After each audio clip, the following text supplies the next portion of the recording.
தேர்தல் ஆணையத்தின் ஆணைக்கிணங்க நேற்றைய தினம் கொளத்தூர் தொகுதியில் 2 வாக்குச்சாவடிகளில் இருக்கும் பேலட் யூனிட், கண்ட்ரோல் யூனிட் மற்றும் விவிபேட்டோட சரிபார்க்குதல் EVM checking and verification process நடைபெற்றது.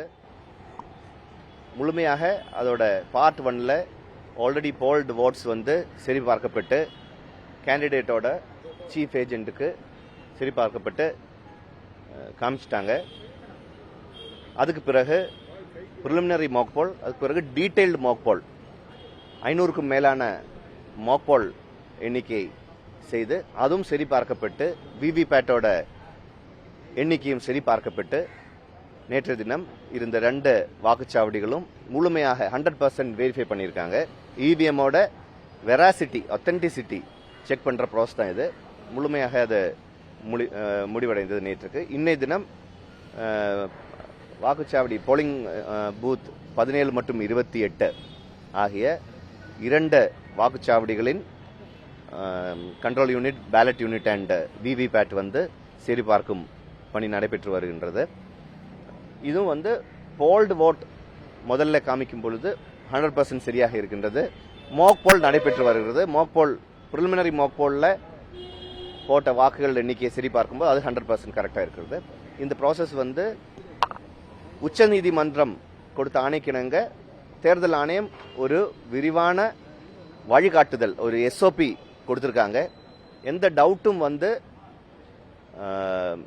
போலிங் மெஷின் மேலே இருக்கக்கூடாது என்பதை எடுத்துக்காட்டுவதற்கும், அதோட வெளிப்படைத்தன்மையை எடுத்துக்காட்டுவதற்கும், நம்பிக்கைத்தன்மையை உருவாக்குறதுக்கும் தான் இந்த ப்ராசஸ். நேற்றைய தினம் அது சக்சஸ்ஃபுல்லாக எடுத்து காட்டியிருக்காங்க. இன்றைய தினம் அது தொடர்ந்து நடைபெற்று வருகிறது. இது இன்னும் 5 நாள்கள், நாளையிலிருந்து இன்னும் 5 நாள்கள் இது நடைபெறும். ஏன்னா 14 போலிங் ஸ்டேஷனில் இருக்கிற ballot unit, control unit and VVPAT cover பண்ண வேண்டியதாக உள்ளது. இந்த ப்ராசஸ் நடைபெறும்போது பிற கட்சியினர்கள், பிற கேண்டிடேட்டோட ஏஜென்ட்ஸும் அவங்களும் இங்கே அவைலபிளா இருக்காங்க. அவங்களோடையும் பிரசன்ஸ்ல தான் இது நடைபெற்று வருகிறது. எந்த ஃபால்ட்டும் இல்லை, 100% கரெக்டா இருக்கு. அது இல்ல, அவங்க சாட்டிஸ்ஃபைடா அவங்க கையெழுத்து போட்டே கொடுத்துருக்காங்க.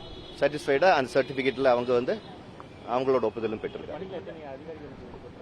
இந்த பணிகளில் அந்த ரிட்டர்னிங் ஆபீசரோட சார்பாக கிட்டத்தட்ட 15 பணியாளர்கள் ரிட்டர்னிங் ஆஃபீஸர் சார்பாக இருக்கு. டிஸ்ட்ரிக்ட் எலெக்ஷன் ஆஃபீஸர் சார்பாக 10 பணியாளர்கள் நாங்களும் நியமனம் செஞ்சிருக்கோம்.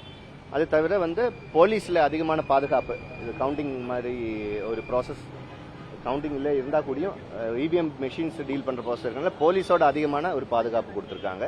அதே போல ஒர்க்கர்ஸ், இந்த இவிஎம் மொபிலைஸ் பண்றதுக்கு 4 மாடி இருக்கு, அதுல எடுத்துட்டு வராங்க. அதோட ஒர்க்கர்ஸ் ஒரு 20 பேர் ஒர்க்கர்ஸ் ஈடுபடுத்துறாங்க. இது வரைக்கும் அந்த மாதிரி எந்த ஃபால்ட்டும் தேர்தல் ஆணையத்தோட இதுல கண்டுபிடிக்கப்பட்டதில்லை. அதுக்கு கிளியரான வழிமுறைகள் இருக்கின்றது. அந்த மாதிரி ஏதாவது technical or clerical or any other fault இருந்தால் தேர்தல் ஆணையத்தோட நோட்டீஸுக்கு அது கொண்டு போகப்படும்.